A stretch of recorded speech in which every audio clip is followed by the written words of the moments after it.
एक छोटे से गांव में रामू नाम का एक युवक रहता था। रामू गरीब था और उसकी गरीबी ने उसे चोरी की राह पर धकेल दिया था। वह रात के अंधेरे में अमीरों के घरों में सेंध लगाता और छोटी मोटी चीजें चुराकर अपना गुजारा करता। गांव वाले उसे रामू चोर कहकर पुकारते थे और उसका नाम सुनते ही लोग अपने घरों के तालेकुंडी मजबूत कर लेते। लेकिन रामू का दिल पूरी तरह से काला नहीं था। वह केवल उतना ही चुराता जितना उसके और उसकी बीमार माँ के लिए जरूरी होता। फिर भी चोरी तो चोरी थी और समाज की नजरों में वह एक अपराधी था।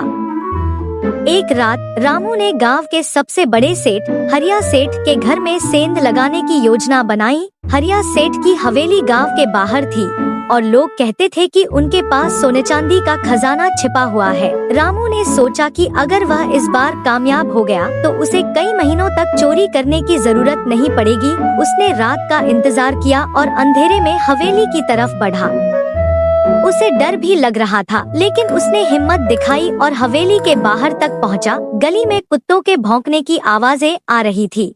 फिर वह हवेली की दीवार फांदकर अंदर घुस गया और उसने सोना चांदी और पैसों की तलाश शुरू की। अंदर जाकर उसने देखा कि हरिया सेठ सो रहा है। फिर उसने दूसरे कमरे में खोजा। अचानक से उसने एक कमरे में प्रवेश किया और अंदर का नजारा देखकर रामू हैरान रह गया। दीवारों पर सोने की सजावट, फर्श पर मखमली कालीन और हर कोने में कीमती सामान। वह धीरे धीरे आगे बढ़ा और एक बड़े कमरे में पहुंचा जहां एक पुराना सा संदूक रखा था। रामू ने संदूक को खोलने की कोशिश की, लेकिन ताला बहुत मजबूत था। तभी उसे पीछे से एक आवाज सुनाई दी, कौन है वहाँ? रामू घबरा गया। उसने पलटकर देखा तो एक बूढ़ा व्यक्ति खड़ा था जिसके चेहरे पर गहरी झुर्रियां थी, लेकिन आंखों में अजीब सी चमक थी। वह हरिया सेठ नहीं था, बल्कि सेठ का पुराना नौकर मंगल दादा था। मंगल दादा ने रामू को पहचान लिया और शांत स्वर में कहा, रामू तुम यहाँ क्या कर रहे हो?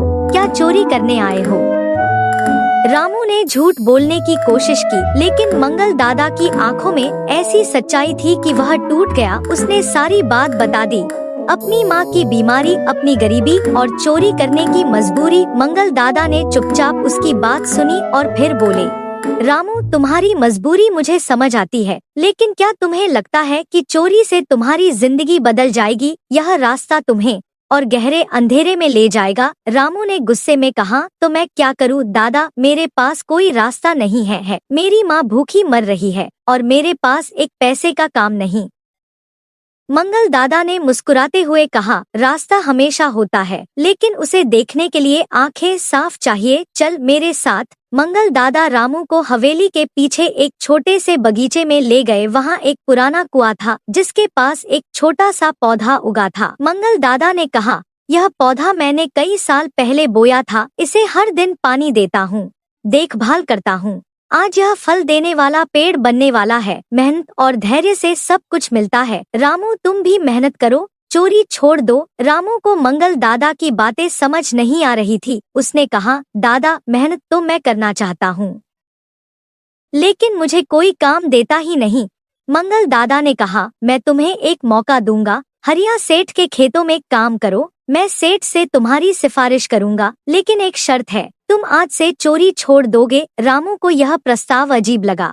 उसने सोचा कि मंगल दादा शायद उसे फंसाने की कोशिश कर रहा है, लेकिन उसकी आंखों में सच्चाई देखकर उसने हामी भर दी। मंगल दादा ने अगले दिन हरिया सेठ से रामू की बात की। सेठ ने पहले तो मना किया, लेकिन मंगल दादा के कहने पर उसे खेतों में मजदूरी का काम दे दिया। रामू ने पूरी मेहनत से काम शुरू किया। वह सुबह से शाम तक खेतों में मेहनत करता, फसलों की देखभाल करता। शुरू में उसे बहुत मुश्किल हुई, लेकिन धीरे धीरे उसका काम देखकर गांव वालों का भरोसा भी बढ़ने लगा। उसकी माँ का इलाज कराने के लिए उसने अपनी कमाई से पैसे जोड़े और उसे अच्छे हकीम के पास ले गया। मंगल दादा ने भी उसकी मदद की और उसे सही रास्ते पर चलने की प्रेरणा दी। कुछ महीनों बाद रामू ने इतने पैसे जोड़ लिए कि उसने एक छोटा सा खेत खरीद लिया। उसने उस खेत में मेहनत से फसल उगाई और गांव में बेचना शुरू किया। अब वह रामू चोर नहीं, बल्कि रामू किसान के नाम से जाना जाने लगा।